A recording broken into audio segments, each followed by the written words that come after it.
नमस्कार, आप देख रहे हैं 4 PM महाराष्ट्र और मैं हूं आपके साथ तान्या। दोस्तों, भाजपा राज में भले ही बड़े बड़े दावे किए जा रहे हों, लेकिन असल में भाजपा राज में हर वर्ग परेशान नजर आ रहा है। महंगाई, बेरोजगारी, भ्रष्टाचार जैसे मुद्दे पहले से ही व्याप्त हैं कि अब पेपर लीक के मामले भी चरम पर हैं। आलम यह है कि युवाओं की उम्मीदें टूटती नजर आ रही हैं इस सरकार से, लेकिन भाजपाई है कि उनकी भाषणबाजी से उनको फुर्सत नहीं है।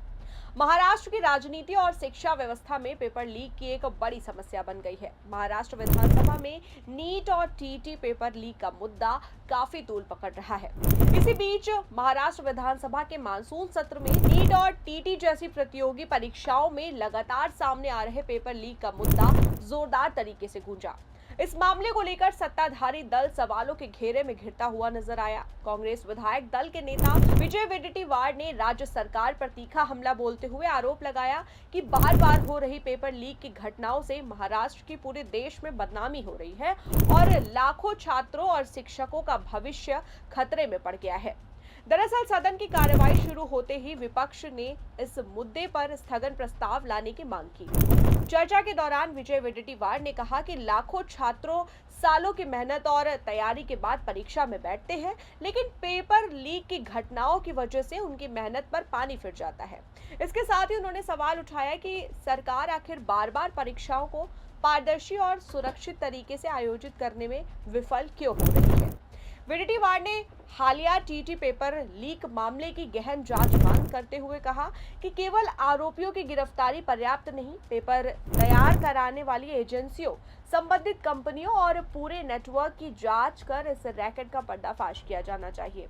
इसके साथ ही उन्होंने कहा कि अब तक 3 आरोपियों की गिरफ्तारी हो चुकी है, लेकिन उनके दूसरे राज्यों से भी संबंध सामने आ रहे हैं, जिससे मामले की गंभीरता और बढ़ जाती है। उन्होंने साल 2018 के टीटी घोटाले का उल्लेख करते हुए आरोप लगाया कि उस मामले के आरोपी अभिषेक सावरीकर को बाद में भाजपा में शामिल किया गया। साथ ही उन्होंने ये भी सवाल उठाया कि इस मामले में बार बार क्रिस्टल कंपनी का नाम सामने क्यों आ रहा है। उन्होंने सरकार की भूमिका पर सवाल उठाते हुए कहा कि इससे संदेह पैदा होता है कि कहीं ये सरकार प्रायोजित घोटाला तो नहीं है। वडेट्टीवार ने सरकार से मांग किया कि दोषियों के खिलाफ कड़ी से कड़ी कार्रवाई की जाए और भविष्य में ऐसी घटनाओं को रोकने के लिए ठोस एवं प्रभावी व्यवस्था लागू की जाए, ताकि छात्रों का विश्वास बहाल हो सके। आपको बता दें कि यह मुद्दा सिर्फ एक परीक्षा तक सीमित नहीं है। पहले नीट में पेपर लीक की बात आई, अब टीटी में। छात्र महीनों और सालों मेहनत करते हैं, परिवार आर्थिक बोझ उठाते हैं, लेकिन पेपर लीक होने से सब बर्बाद हो जाता है। विपक्ष कहता है कि ये सरकार की लापरवाही और सिस्टम में गड़बड़ी का नतीजा है। विपक्ष का कहना है कि यदि राज्य सरकार समय रहते सख्त कदम उठाती तो ऐसी स्थिति पैदा नहीं होती। विपक्षी नेताओं ने विधानसभा में मांग रखा कि मामले की स्वतंत्रता से जांच होनी चाहिए और दोषियों को कठोर सजा मिलनी चाहिए। कुछ नेताओं ने केंद्रीय जांच एजेंसी से भी जांच करने की मांग उठाई। इस पूरे विवाद का सबसे बड़ा असर छात्रों पर पड़ा है। छात्र अभ्यर्थी टीटी परीक्षा की तैयारी कर रहे थे। कई उम्मीदवार दूर दराज के जिलों से परीक्षा केंद्रों तक पहुंचने की तैयारी कर चुके थे। कुछ ने यात्रा और आवास पर पैसा खर्च किया था, लेकिन परीक्षा स्थगित होने की वजह से उन्हें आर्थिक और मानसिक दोनों तरह की परेशानियों का सामना करना पड़ा। रिपोर्ट्स के अनुसार लाखों परीक्षार्थी इस फैसले से प्रभावित हुए हैं। वहीं इसे लेकर विशेषज्ञों का मानना है कि पेपर लीक की घटनाएं केवल परीक्षा परिणामों को प्रभावित नहीं करती, बल्कि युवाओं का पूरे सिस्टम पर भरोसा भी कम कर देती है। जब किसी छात्र को यह महसूस होता है कि मेहनत से ज्यादा महत्व गलत तरीकों को मिल रहा है, तो उसके मन में निराशा पैदा हो जाती है। और यही वजह है कि परीक्षा की विश्वसनीयता किसी भी शिक्षा व्यवस्था की सबसे बड़ी ताकत मानी जाती है। विपक्ष ने यह भी आरोप लगाया कि बार बार होने वाली घटनाओं से महाराष्ट्र की राष्ट्रीय छवि प्रभावित हो रही है। देश के अन्य राज्यों के छात्र और अभिभावक भी ऐसी खबरों को देखते हैं। इससे ये संदेश जाता है कि परीक्षा प्रणाली पूरी तरह से सुरक्षित नहीं है। विपक्ष का कहना है कि सरकार को केवल बयान देने के बजाय ठोस सुधार लागू करने चाहिए। पेपर लीक सिर्फ महाराष्ट्र की समस्या नहीं, पूरे देश में है, लेकिन यहाँ भाजपा नीति सरकार पर सीधा हमला है। विपक्ष कहता है कि पेपर लीक सरकार बन गई है।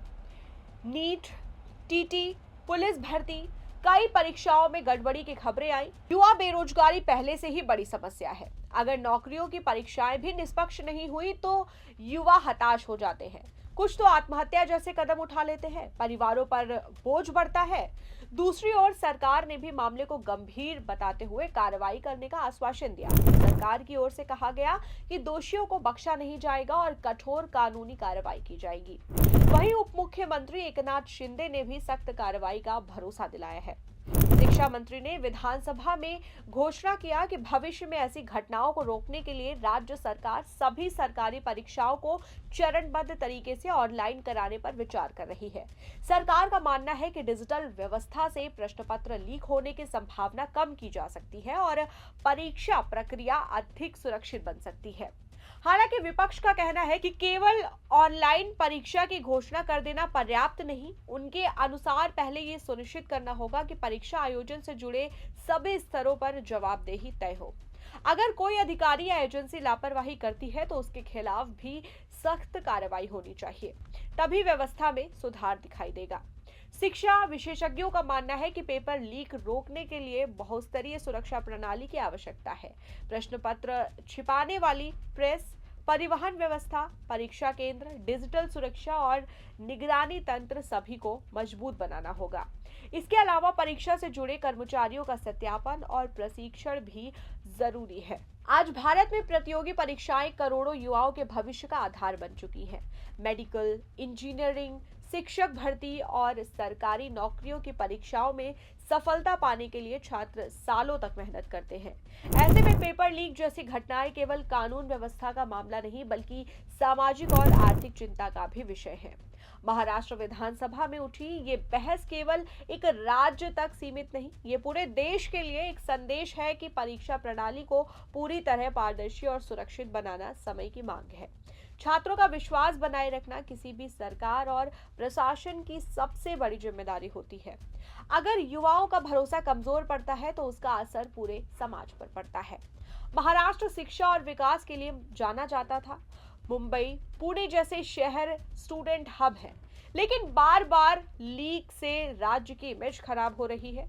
बाहर से छात्र यहाँ पढ़ने आते थे, अब उनका विश्वास टूट रहा है। किसान, मजदूर, मध्य वर्ग, हर कोई प्रभावित है।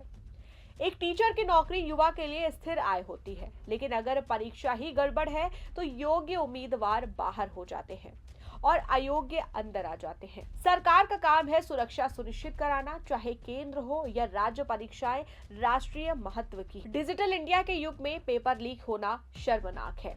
आधुनिक टेक्नोलॉजी का इस्तेमाल क्यों नहीं हो रहा है? अलग अलग सेट पेपर, रैंडमाइज्ड प्रश्न, कई समाधान है, लेकिन लागू करने में कमी दिखती है।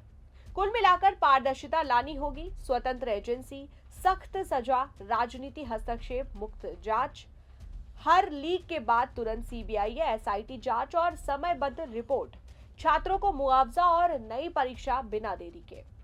महाराष्ट्र में पेपर लीक की घटना राज्य की प्रतिष्ठा को नुकसान पहुंचा रही है। विजय बेटीवार जैसे नेताओं ने सरकार पर सवाल उठाए हैं कि लाखों युवाओं का भविष्य क्यों दांव पर है। विपक्ष का हमला जोरदार है और मांग है कि पूरी व्यवस्था सुधारी जाए। छात्र इंतजार कर रहे हैं कि कब उनकी मेहनत का सम्मान होगा और परीक्षाएं निष्पक्ष होंगी। तो दोस्तों, आपका क्या कहना है इस मामले को लेकर? आप हमें कमेंट सेक्शन में जरूर बताएं। और अगर आपको ये वीडियो पसंद आए तो वीडियो को लाइक करें, शेयर करें और हमारे चैनल को सब्सक्राइब करना ना भूलें। मिलते हैं आपसे अगली वीडियो में, तब तक के लिए दीजिए हमें इजाजत और देखते रहिए 4 PM महाराष्ट्र।